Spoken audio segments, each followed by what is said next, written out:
আসসালামু আলাইকুম। আশা করি আপনারা সকলেই ভালো আছেন এবং সুস্থ আছেন।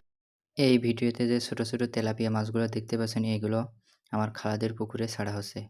খালাতো ভাইয়ের বিয়ের কারণে খালু এবং খালাতো ভাইয়েরা অনেক ব্যস্ত ছিল। যার কারণে মাছ ছাড়তে আমি নিজেই চলে আসলাম। আসলে মাছ নিয়ে কাজ করতে আমার খুবই ভালো লাগে।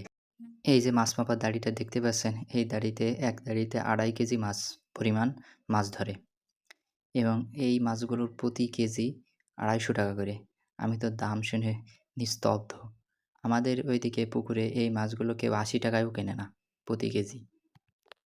দেন মাছগুলো মাপার পরে আমি মাছগুলো নিয়ে পুকুরে ছাড়তে গেলাম এবং আমি একটা জিনিস ট্রাই করলাম যে এখানে এই ২.৫ কেজি মাছে কয় পিস মাছ হয় এজন্য আমি প্রত্যেকটি মাছ গুনে, গুনে ছাড়তেছি। মাছগুলো গোনা শেষে আমি এখানে ২.৫ কেজিতে ৫১টি মাছ পেলাম। ভিডিওটি আপনাদের যদি ভালো লেগে থাকে তাহলে একটা লাইক এবং একটা কমেন্ট এবং একটা শেয়ার করবেন। সকলে আমার টিআর ক্রিয়েটিভ পেজটিকে সাপোর্ট করবেন এবং পাশে থাকবেন। ধন্যবাদ সকলকে। এ পর্যন্ত সকলেই সুস্থ থাকবেন, ভালো থাকবেন, শান্তিতে থাকবেন। সকলকে ধন্যবাদ আবারও।